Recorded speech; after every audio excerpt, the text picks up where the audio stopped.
On Twitter, I get, free movement of people is good for everyone and the economy, just not good for racists like you. Stop trying to convince simple minds foreigners are bad. And that tweet sums up the level of this argument. That those of us that argue for controlled immigration, whereby we control the quantity and, yes, the quality, in terms of whether people have got criminal records, whether they can speak the language, whether they've got skills and trades to bring to the country that will benefit society, the counter-argument is to scream, you're all racist. Well, let me tell you, whoever sent that tweet, you are in a very, very small minority, because what polling shows is that 3/4+ of our population want sensible immigration controls, and the Brexit vote was about doing that, and right now, frankly, the politicians are simply ignoring it. Theresa May is the most uninspiring Prime Minister ever. I do so wish she would unselfishly resign and allow Jacob Rees-Mogg to take over the leadership, says Gavin. And I get here, she's doing my head in. I've had it. I can't be with the Tories anymore. I want Mogg for PM and not a Labour government. And then I get Travis saying to me on Facebook, Jacob Rees-Mogg to take over perhaps. At least he's interesting to listen to and wants us out of the EU. May is feeble. So on Friday, I had the very good fortune to be sitting in the stands at Lord's, watching the Test match, which we, of course, went on to win. Joe Root's first as captain.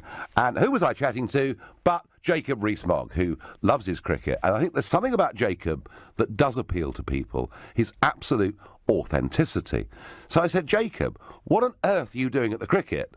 Your wife gave birth to your 6th child, a baby boy, yesterday. Shouldn't you be at home? He said, well, what use would I be at home? He said, we've got Nanny to sort those sort of things out. And I thought, who else in elected politics would say anything like that for fear of being criticised and being condemned? And Jacob just couldn't care less. What you see is what you get. And it is, I have to say, very, very entertaining. And quickly, Chris, my last caller of the evening from Surbiton, new caller to the show. How do you see it, Chris? Well, I think it's disgraceful. I mean, I voted to remain, but I can't wait to leave, because the way this carry on and this nonsense and this 40 billion, well, I just don't understand it, Nigel. Nor do I. You know, how can they prove that? You know, where would that money go? What's it going to do? How's that going to benefit anybody? Chris, is what's changed your mind their behaviour in Brussels? Yeah, absolutely. I mean, I just, why do I want to be a part of something like that? You know, and a few of my friends have drawn to this conclusion. We all voted Remain, to Remain, because obviously it suited our business. We thought it was going to affect our business. It turns out, okay, we've done very well out of it so far, thus far, fingers crossed.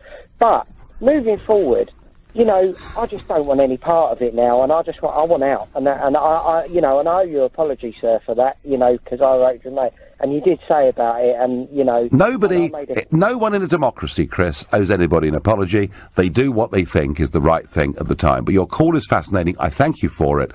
And I know that across this country there are quite a few Chris's, quite a few people who voted Remain who would now vote differently. Tell me, do you feel that the Prime Minister has done the right thing or the wrong thing? Oh, God, what has she done? She's just sold us out, hasn't she? She really has sold us out. She needs to go. She definitely needs to go. We've given her too many chances. She just needs to go. Is it, Lorraine, is it that you just think she is a bit spineless, doesn't stand up for us? I mean, Spineless, she's gutless, she's spineless. I can't even bear to look at the woman's face. She makes me sick. I just can't even bear to look at her. Who am I going to vote for? I can't vote for Conservatives. I can't vote Labour. I can't vote UKIP. Who do I vote for? Oh, Lorraine, well, that's a bigger debate. But, I mean... Now, that is, yeah. Now, when you talk about Theresa May like that, I remember at the end of the Las Vegas debate, when Hillary and Trump had been tearing chunks out of each other, And the interviewer said, "Can you please say one nice thing about each other?" Is there anything nice you can say about the Prime Minister, Lorraine? No. Nothing. Right. No, because she's had too many chances, Nigel. Too many chances. And she's how many lives has she got? How many lives has she got? I mean, you know. Lorraine, I have to say, I think in many ways you are right. I don't think she's a leader. No, not at all. She may be perfectly competent in a junior ministerial role. I don't see her as a prime minister. I don't see her as a leader. And I do think, you know, Jeremy Hunt went in to the Cabinet Office to have his job changed, and 2 hours later he came out, he was still in the same job.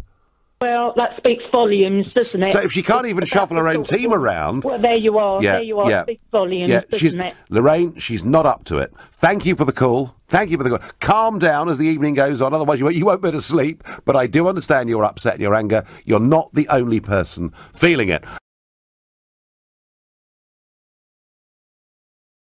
President Obama said that the United Kingdom would be at the back of the queue. He did. And we didn't like that very much. In fact, actually, to be fair, he helped the Brexit campaign. But there was a little story the other week that appeared in the Times of London saying that maybe Trump would consider Germany and the EU as being his priority for trade over the United Kingdom. I don't think that's going to happen. You don't? I don't want to speak for the president, but I can tell you his affection for and support of Great Britain is very strong. We've heard him talk about it again. He understands the importance of Europe and EU, but this is, I think, a personal affection and belief that a stronger Great Britain means a freer, more prosperous world. So if Mrs. May gets this right, we can have a free trade deal with the United States of America in a couple of years' time. I would say, again, it would surprise me if the president is not eager to put that deal together. He talks about free trade deals all the time, and I would imagine this would be at the front of the queue. Good, right, that's the sort of language I want to. Thanks very much, Joanna. Yes, Nigel Farage joins me, someone who perhaps knows Donald Trump's mind better than many British politicians. I mean, no surprise then that Mr. Trump is doing this. He said he was going to do this, but do you understand why it's caused such outrage here?